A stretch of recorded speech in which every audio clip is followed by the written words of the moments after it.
All right, good afternoon, everybody. I'd like to call the Benton-Franklin Health District meeting to order. Today is Wednesday, March 20th.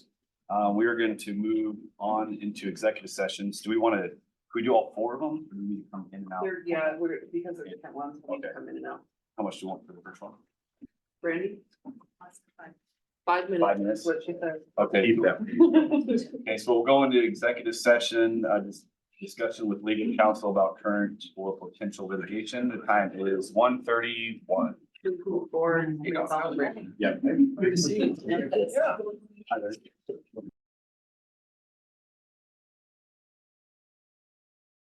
All right, we're out of executive session. Time is 1:36. Notices were made. We'll go back into the executive session, review of a public employee for 5 hours. 15 minutes. Okay, we'll be going for 15 minutes. Time is 1:36. To include the board, name Brandy.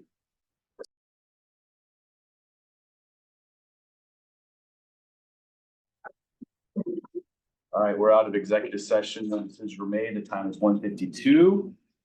Going back into another one. Review qualification of applicants for public employment. 20 minutes. We keep getting long. To include Brandy and the board. Okay.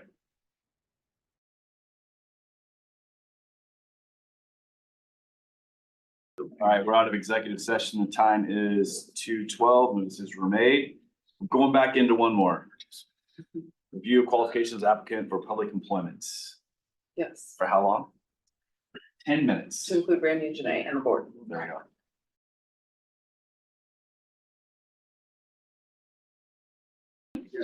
Right, right. We're out of executive session and the time is 2:24. We're going back into executive session for another hour. As my kid would say, JK. He's had too much sugar over there with him.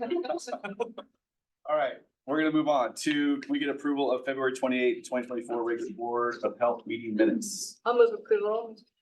Second. Motion is second. All in favor, say aye. Aye. I don't think there's any opposed, but I'll ask. No opposed, okay. All right, moving on to public comment. Is there anybody here? Like to make public comment? Not seeing anybody. Do you have anybody online? Some meaningful participants. If you're online, please raise your hand. Oh. If you're online, like make public comment, please raise your hand. Not seeing anybody. Okay. We'll close public comments and moving on to senior staff comments.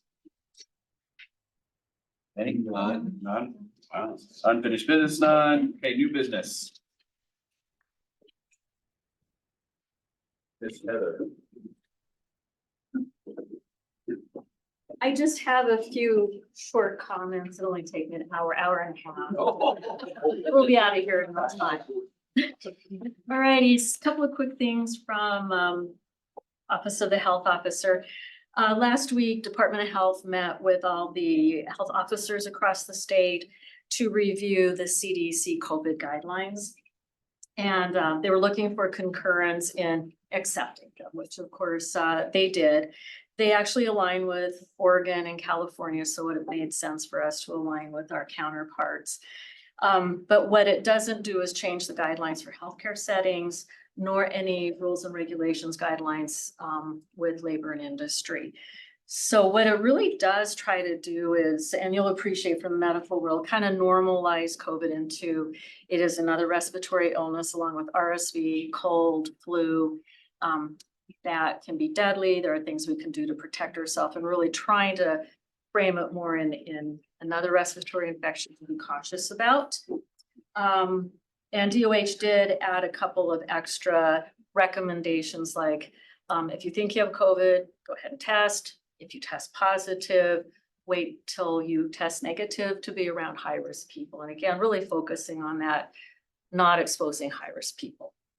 Second thing on my list is the radiation drill that was mentioned at the last meeting. We had attended and participated in the practice drill.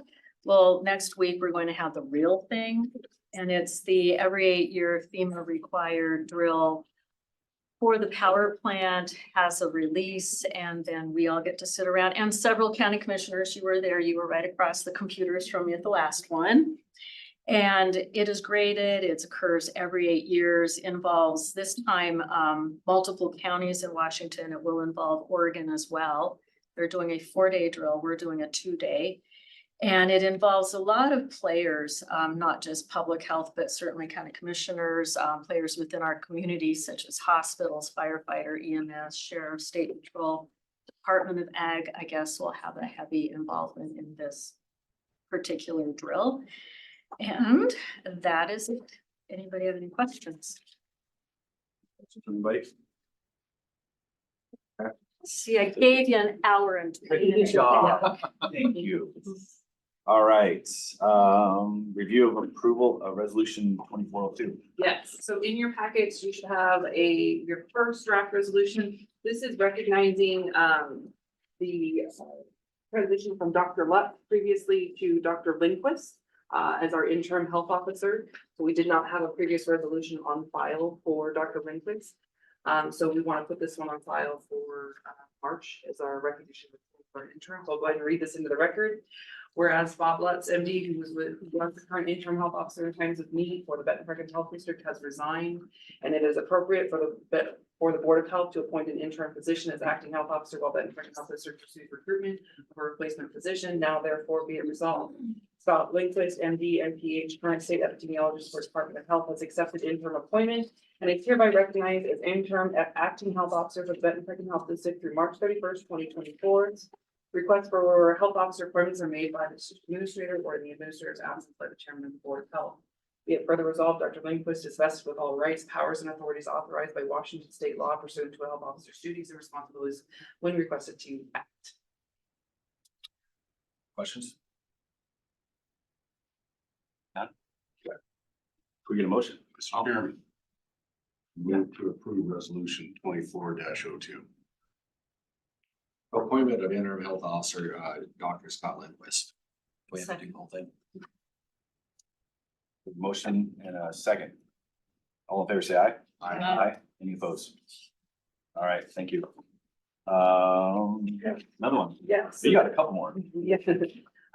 We're trying to move quickly through these. So these next ones, so this is again in the matter of appointment of an interim health officer. This would be moving forward with Dr. Stephen Krager being our effective April being our new interim health officer. So whereas Scott Lindquist, MD, MPH, who is the current interim health officer for the Benton-Franklin Health District, will end his interim appointment effective March 31st. It is appropriate for the Board of Health to appoint an interim position as acting health officer while Benton-Franklin Health District pursues recruitment of a replacement physician. Now therefore be it resolved, Stephen Krager, MD, MPH, has accepted interim appointment and is hereby recognized as interim acting health officer for the Benton-Franklin Health District. During the recruitment and replacement period, requests for health officer appointments are made by district administrator or the administrator's absence by the chairman of the Board of Health. Be it further resolved, Dr. Krager is vested with all rights, powers, and authorities authorized by Washington state law pursuant to a health officer's duties and responsibilities when requested to act. So this would be effective April. We get a motion. I'll move approval of Dr. Krager as our interim health officer beginning April 1st, 2024. I second. Got a motion and a second. Any discussion? Hearing none, all in favor, say aye. Aye. Any opposed? All right, next one.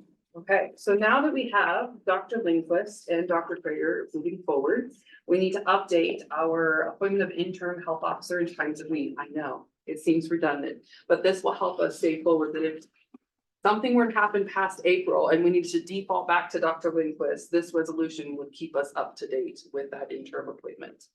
Okay, so, but that's not going to happen. So, whereas Dr. Stephen Krager, the current interim, so this is effective April moving forward, the current interim health officer for the Benton-Franklin Health District may be periodically unavailable for a variety of reasons, including illness, 24/7 coverage during extended operations in cases of emergency response or other general unavailability. And it is appropriate for the Board of Health to appoint a physician as acting health officer in Dr. Krager's place instead during times of absence. Now therefore be it resolved, Scott Lindquist, MD, MPH, and state epidemiologist for Washington Department of Health, has accepted appointment and is hereby recognized as acting health officer for Benton-Franklin Health District during periods of Dr. Krager's absence. Requests for health officer appointment shall be made by the district administrator in the administrator's absence by the chairman of the Board of Health. Be it further resolved, Dr. Lindquist is vested with all rights, powers, and authorities authorized by Washington state law in pursuant to a health officer's duties and responsibilities and requested to act in. Oh, dang it. We're just gonna make that change. Requested to act in Dr. Krager's place during times of absence. I apologize, guys. At the bottom, I have the wrong position name. Dr. Krager, I'll make that update on the formal copy. During times of absence, Questions? We get a motion with correction. with correction. Move approval with correction. I'll second. Have a motion in a second. All in favor, say aye. Aye. Any opposed? All right, thank you. Moving on to announcements, youth summit update and child passenger car seat update. Yes, I cannot quite do the auctioneering speed with which you just had, but I will try to be. I was impressed. It was very good. Good. While we don't have enough information necessarily for presentations for you all, I'd like to make sure that you're aware of things that we are continuing to do in the community. And wanted to give you a quick update that our injury prevention program coordinates an annual child passenger safety training to make sure we have our car seat techs available in the community. At the end of the several day training course, we have a community car seat clinic, which meets the needs regarding safe, legal, and proper installation, and also provides those new techs the opportunity to get that hands-on training so that they're more confident and actually achieve their certification. So on March 9th, a clinic was hosted where we had 35 seats checked in a 4-hour time slot, and we had 12 new techs trained for our region, not all for Benton-Franklin County, but throughout the region. Thank you to Pasco Fire Department for our wonderful partnership. We did use their facilities for training, but also they offered tours of the facilities and fire trucks to the kids waiting to have their seats checked. So that always makes the event really great. The other thing we want to let you all know about is we've always talked about youth support. I know some of our commissioners have a fond place in their heart for that. And so just to remind y'all that on Friday, March 15th, we co-hosted the Southeastern Washington Regional Youth Summit at the Tri-Cities Convention Center. So this summit, which is a project under our youth cannabis and commercial tobacco prevention program, aspires to engage and empower young adolescents spanning middle school to high school. The interactive one-day gathering provides lessons on resilience, effective communication, leadership, organizing substance-free events, and navigating stress and anxiety. So the event boasted an impressive turnout. We had over 367 participants throughout the region, including 22 staff that supported throughout the region, 75 chaperones, and 270 youth attendees. The keynote speaker delivered captivating evidence-based presentations really tailored to that group, emphasizing values, choice, and using their voices. We had students from 8 out of our 9 GCACH county region that actively participated in the conference.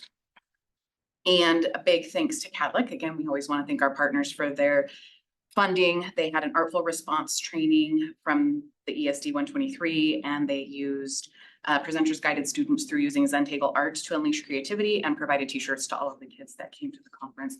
This is really an opportunity for them to attend kind of a very professional adult-like conference treated as participant attendees. And so they had a really great time there. All right, thank you. Can we move on to approval of vouchers?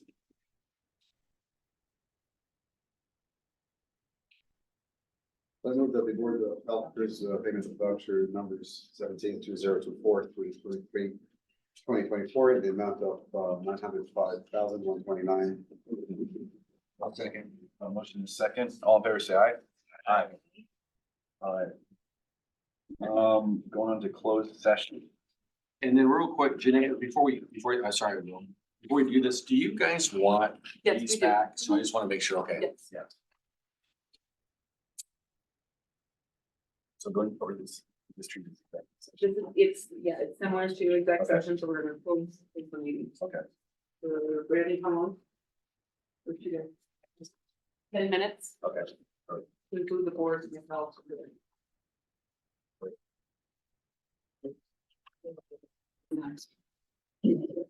All right, we're out of executive session. Time is now 2:48. So I'd like to make a motion to approve the WSNA contract as proposed effective January 1st, 2024 through December 31st of 2025 for WSNA bargaining employees. Second. Got a motion and a second. Any discussion? Hearing none, all in favor, say aye. Aye. Any opposed? Got it. And another motion to approve a 5% cost of living adjustment across the board pay increase effective January 1st, 2024 for exempt and non-bargaining staff members. Second. Have a motion and a second. All in favor, say aye. Aye. Guys have it. Anything else from the board? All right, next meeting, April 17th. I have one item on that. Yes, ma'am. Yes, so a majority of us will be out that week for a WSOL conference. 17th. Yes. Okay. Brandy will be doing fun things over in Boston.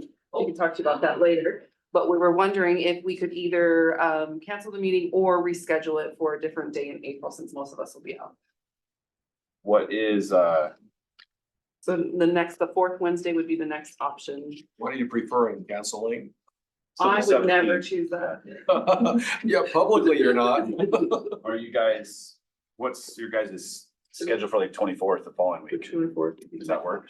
It's gonna be hard for me to reschedule again the patients one more time. Oh, It's gonna- gotcha. But it's okay, you guys can go ahead and. Is there a lot that would put us behind if we just waited till May? Brandy? The only major thing would be the district administrator. Yep. But the committee could be working on some tasks that you've already That we can outlined, so we continue could to be keep working on moving that. forward? And then I'll see plan if I for can do May. it on my end, so. Okay. I'll do it. Let's just move it to the, so you're saying that, not the 17th, but the 24th, We're proposing the 24th. 24th? And Okay. you'd be back by then, right? All right. Boston. All right, you guys have yourself a wonderful, fabulous sunny day. Meeting adjourned. Thank you.